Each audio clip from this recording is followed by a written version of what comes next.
maraming salamat po, lalong-lalo na po sa mga nakakapanood ng video ito. Maraming salamat po dahil binigyan mo ng pagkakataon ng sarili mo para tingnan ang napakagandang opportunity. Dalawa lang po pag-uusapan mo natin. Una, pag-uusapan mo natin magandang produkto. Pangalawa, pag-uusapan natin magandang negosyo. Pero siguro mas maganda pag-uusapan muna natin yung magandang produkto dahil naniniwala po ako pag maganda ang produkto, maganda ang negosyo. Pag maganda ang negosyo, maganda ang produkto. Ang maganda po dito sa product na pag-uusapan natin, ang involved health. Kung tatanungin ko po kayo, maganda bang negosyong health? Kung iisipin mo, magandang negosyong health. Pero at the back of your mind, hindi ka sigurado kung magandang health. Sige, tingnan natin. Kung tatanungin ko po kayo, importante ba sa tao ang health? O sobrang importante? Alam mo kung bakit ko tinanong yan? Simple. Pag tinanggal ko ang tao, may health. Pag tinanggal ko naman ang health, may tao. Ngayon uulitin ko, importante ba sa tao ang health? O sobrang importante? Kung sobrang importante sa tao ang health, anong ibig sabihin? Nagiging importante na rin sa tao ang business mo. Dahil ang business mo, health. Since tao po pag-uusapan mo natin, naniniwala po ba kayo na ang tao may katawan? Oo naman. Kung tatanungin ko pa kayo, importante ba sa tao ang katawan o sobrang importante? Kung sobrang importante sa tao ang katawan, what if mapabayaan ng tao ang katawan? So ano nangyayari? Nagkakasakit. Pag nagkakasakit ang tao, anong ginagawa? Nagpapadoktor, nagpapacheck up, nagpapagamot. Kung nagpapagamot ang tao, anong binibili? Siyempre, gamot. Ang gamot, gastos hindi. Siyempre, gastos. Pag hindi mo ginastusan, anong mangyayari sa sakit? Siyempre, lalala. Pag lumala ang sakit, anong mangyayari sa katawan? Siyempre, manghihina. Pag nanghina ang katawan, akala ng iba, katawan lang ang nagkakaproblema. Pero hindi na alam, apektado ang trabaho. Pag apektado ang trabaho, apektado ang kita. Pag apektado ang kita, ang pinaka-naapektuhan sa lahat, yung pamilya. Ang pinaka-malupit na naapektuhan pa sa tao, yung pangarap mo. Sabi daw nila, madali raw kitain ng pera pag masipag at matyaga. Opo, tama po, madaling kitain ng pera basta masipag, matyaga. Pero ito naman sasabihin ko sa'yo, the moment na magkasakit ka, madali rin ubusin ng sakit ang pera mo. Lagi ko po ito sinasabi, anin mo ang limpak-limpak mong salapi kung punong-puno ka naman ng sakit. At ang pinakamahirap po dyan, wala na nga ang pera, mahirap na nga, may sakit pa. Yun ang masakit. Since present ang sakit, ano ngayon ang gagawin mo para hindi magkasakit? Simple, wala ka ng choice. Uulitin ko, wala ka ng choice. Kailangan mo nang uminom ng food supplement. Alam kung bakit? Marami ng kumpanya ng tayo. Marami ng pharmaceutical ng tayo. At hindi naman nila i-inventoyin ang mga produktong yan kung hindi kailangan. Bakit? Kasi kailangan mo na talaga. Ngayon, pwede mo sabihin sa akin, teka lang Anthony, food supplement? Gastos yan eh. Opo, gastos nga ang food supplement. Pero ito naman sasabihin ko sa'yo, di bali nang gumastos ako, at least healthy naman ako. Bakit? Pag nakakasakit ka ba, ano bang ininom mo? Di ba gamot? O tanong, gastos hindi. Di ba gastos? Kung ikaw tatanungin ko, anong gusto mo? Gumagastos ka na healthy ka? O gumagastos ka, may sakit ka? Parehas na gastos. Ang malupit mo niyan, every time na gumagastos ka, may sakit ka pa. Komportable ang katawan? Siyempre hindi. Sabihin na natin gumagastos ka dito, at least healthy ka naman. Ang pinakamaganda sa lahat. Bukod sa healthy ka na, business mo pa. Dahil business mo pa, kumikita ka pa. Ang pinakamaganda sa lahat. Bukod sa healthy ka na, kumikita ka pa. Bukod sa kumikita ka na, healthy ka pa. Ano ngayon ang pakiramdam na bukod sa healthy at kumikita ka na, nakakatulong ka pa? Maganda o napakaganda? O sige, pag-usapan naman natin yung magandang negosyo. Maaaring nagustuhan mo yung product, maaaring bibili ka ng product. Pero ito yung totoo, gagawin mo kayong negosyo. Kasi bakit? Pag business ang pinag-uusapan, hindi naman kasi lahat ng tao business-oriented. Karamihan ng tao is career-oriented. Alam mo kung bakit? Marami kasing tao na pagdating sa business, ang dami niyang perspective. Alam mo isa sa mga perspective ng tao pagdating sa negosyo? Una, wala akong pera. Pwede mo sabihin sa akin, teka lang Anthony, wala naman akong pera. Kanina, nung pinapanood mong video nito, wala kang problema. Pero ngayon, may problema ka na. Ano? Pera. Pangalawa, ang maaaring problema mo, wala akong time. Pwede mo sabihin sa akin, teka lang Anthony, okay yung negosyo kaso nga lang wala akong time. Walang kaso. Pero mayroong mas worse. Wala ka nang time. Wala ka pang pera. Pangatlo, maaaring itong problema mo. Teka lang Anthony, okay yung business kaso nga lang hindi ko yan alam. Hindi ko yan hilig. Hindi ko yan linya. Ew. Pero ito yung totoo. Marami naman tao sa labas na ginagawa niya yung linya niya, ginagawa niya yung hilig niya. Pero tanong, kamusta ang buhay? Sabihin na natin hindi mo to hilig. Sabihin na natin, hindi mo rito niya. Pero ito sasabihin ko, kung ito naman ang magpapabago ng buhay mo, bakit hindi mo siya ninyahin? Pang-apat, maaaring ito isa sa mga problema mo. Teka lang, Anthony, okay ang business. Kaso nga lang, risky yan. Naku, malulugi lang ako. Ang pinakamalupit, hindi mo pa tinatayo yung negosyo mo, feeling mo, lugi ka na. Ang matindi niyan, ano malulugi sa'yo? Eh di ba sabi mo, wala kang pera? Eto tanong, kung problema mo ang pera, problema mo ang oras, problema mo dahil wala kang alam, kasi iniisip mo baka malugi ka, ito sasabihin ko. Hindi lang naman to ang una or pangalawang pagkakataon na pwede kang ma-involve sa business. Kung yan ang problema mo, bakit? Pagdating kayo ng panahon, yan pa rin kayo problema mo. Pag-usapan po natin ang life cycle. Naniniwala ka bang may life cycle? Oo naman, importante po ang life cycle. Kasi po, hindi po magiging balanse ang mundo pag walang life cycle. Isa sa mga dinadaanan ng tao na life cycle, yung pag-aaral. Kung ikaw magkakaanak o magkakaanak pa lang, pag-aaralin hindi. Siyempre, pag-aaralin. Kawawa naman yung bata pag hindi natuto, hindi marunong magsulat, hindi marunong magbasa. Pagkatapos mag-aral, anong susunod? Siyempre, gagraduate. Pagkatapos graduate, anong susunod? Siyempre, magtatrabaho. Pero pansinin mo to. Meron po mga tao hindi nakapag-aral, hindi nakagraduate, pero nagtatrabaho. Bakit? Isa sa mga life cycle po na dinadaan ng tao, kailangan po magtrabaho. Etong tanong, gusto niyo po ba habang buhay nagtatrabaho? Siyempre, hindi. Gustuin niyo man po magtrabaho ng 60 to 65 years old, wala na ho kayong choice. Ang sasabihin ng boss mo, you're out. Bakit? Anong tawag ko doon? Retire. Pag kayo po ba nag-retire, may pera wala? Siyempre, meron. Anong tawag mo doon? Retirement fee. Dahil ikaw ay nag-retire, ang trabaho, tuloy-tigil. Siyempre, tigil. Pag tigil ang trabaho, ang sweldo, tuloy-tigil. Siyempre, tigil. Dahil tigil ang trabaho, tigil ang sweldo, ang gastos, tuloy-tigil. Siyempre, tuloy. Dahil tuloy ang gastos, ang retirement fee na pinaghirapan mo, maubos hindi. Siyempre, pwedeng maubos. Para hindi maubos ang perang pinaghirapan mo, anong gagawin mo? Maaaring nag-iisip mo ngayon kung ikaw nakakapanood ng video nito. Maaari at siguradong maiisip mo ngayon, business. Ito tanong. Kung papasok ka ngayon sa business para hindi maubos ang pera mo, teka lang, akala ko ba, kanina, iniisip mo, teka lang Anthony, wala akong pera kasi mamumulan ako dyan. Pero sabihin ko, kung iniisip mo, kanina, wala kang puhunan, mamumuhunan ka kasi, eh di ba ganun din dito? Mamumuhunan ka rin. Di ba sabi mo kanina, wala akong time? Kung iniisip mo na wala kang oras, bakit? Pag tungtong mo ng 60, 65, may oras ka ba ba? Sabi mo kanina, wala kang alam. Pero tanong, bakit pag tungtong mo ng 60, may alam ka? Buong buhay mo nagtrabaho, hindi nag-business. Dahil wala kang alam sa business, anong mangyayari sa pera mo?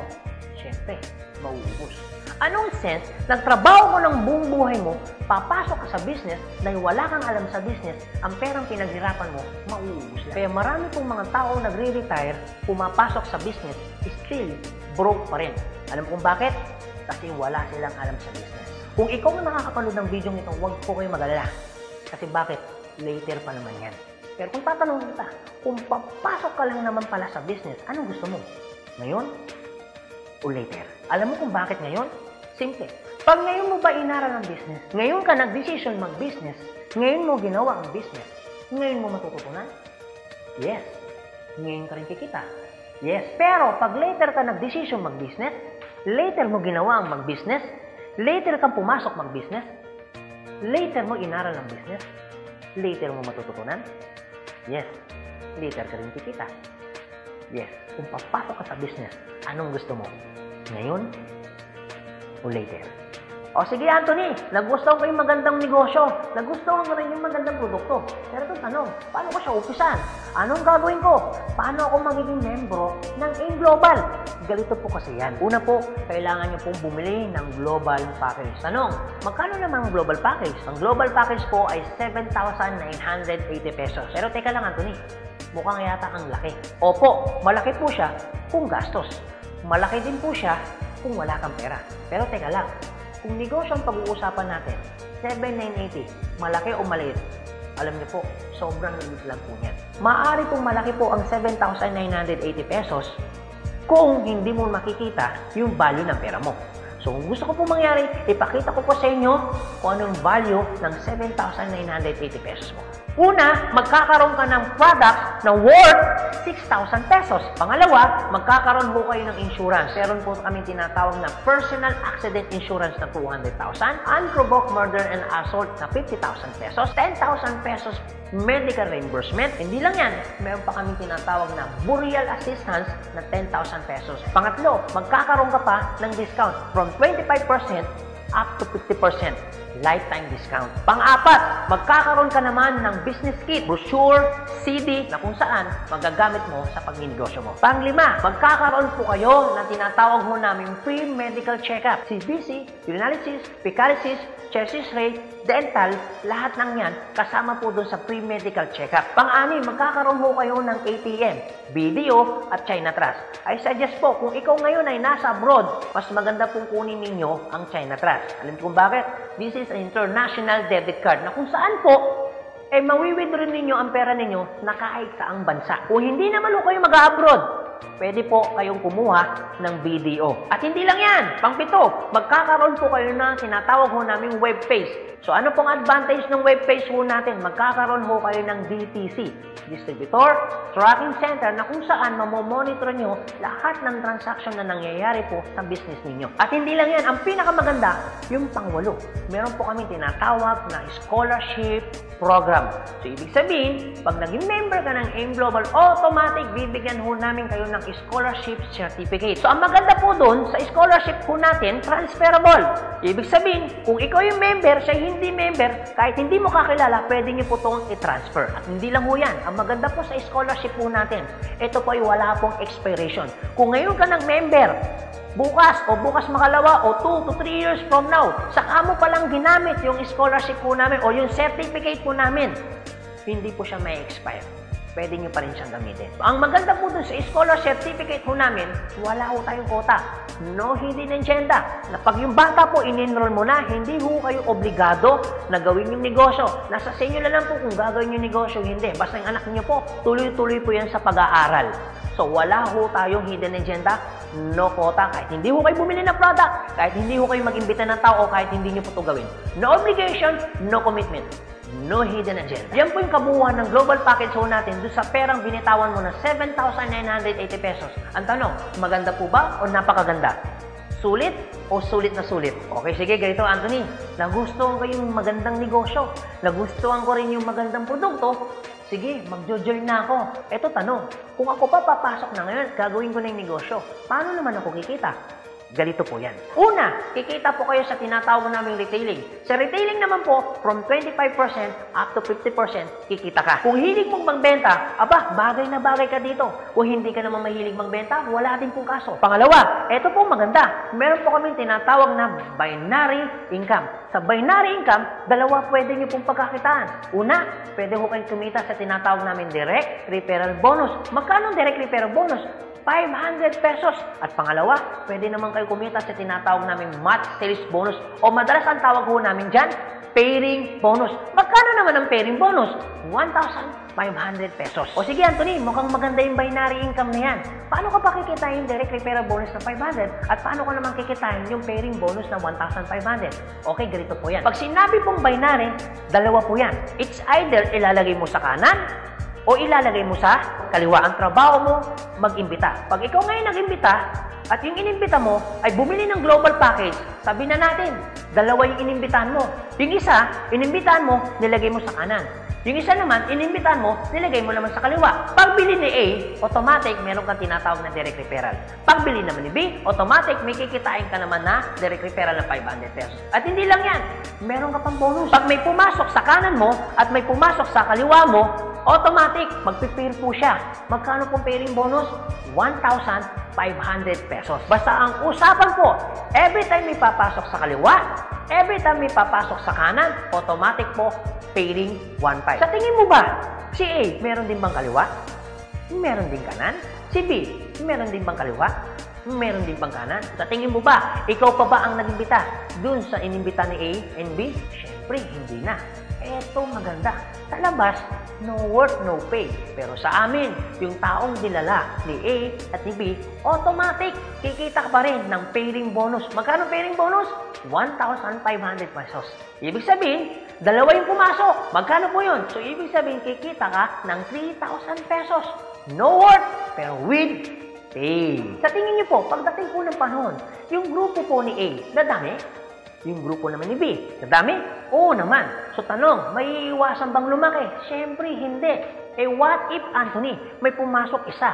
may pumasok isa, araw-araw. Anong ibig sabihin po niyan? Di ibig sabihin, araw-araw po, kikita ka ng 1.5. Paano kung Grade 2, Anthony? Dahil lumalaki po ang grupo, paano kung may pumasok 10 dito?